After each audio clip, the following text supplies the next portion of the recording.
Et si c'était mon dernier mot? Car croyez-moi, il viendra, tout comme le vôtre, et tout ça bien assez tôt. Le pire, c'est que vous ne saurez même pas lequel était le dernier, et moi non plus d'ailleurs. Et quoi après? On laisse le poids à l'autre, et puis on disparaît?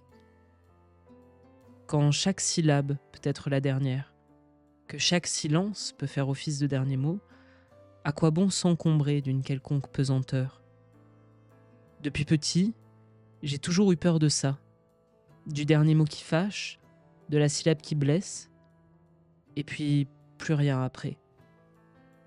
Rester avec elle à vie ou à mort. Meurtri pour toujours parce qu'on aurait aimé dire ou entendre différemment avant la dernière heure. Absents ou vivants, nous souffrons toutes et tous de ces valises d'amour qui n'ont pas été remplies ou déposées à temps avant le dernier train.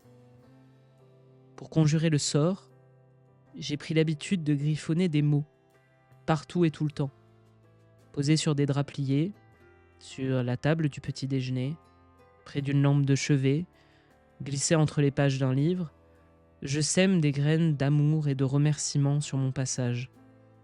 Quels que soient les derniers mots que nous prononcerons ensemble, un petit papier vous attendra sans doute ailleurs, dans un temps décalé, pour dire ce qui a pu être oublié à la dernière minute. Cela peut paraître insignifiant, mais on ne mesure le poids d'un petit bout de papier froissé qu'une fois que la main qui l'a décoré a disparu pour toujours. C'est comme les répondeurs qu'on écoute en boucle une fois que la voix de l'être aimé a déposé les armes. On cherche à retrouver l'autre, sa chaleur, sa douceur. On attend qu'il décroche, qu'il fasse d'autres dessins. Puis rien. Ces derniers mots font œuvre à l'échelle de nos vies. Ils les transforment, les subliment ou les assombrissent à jamais.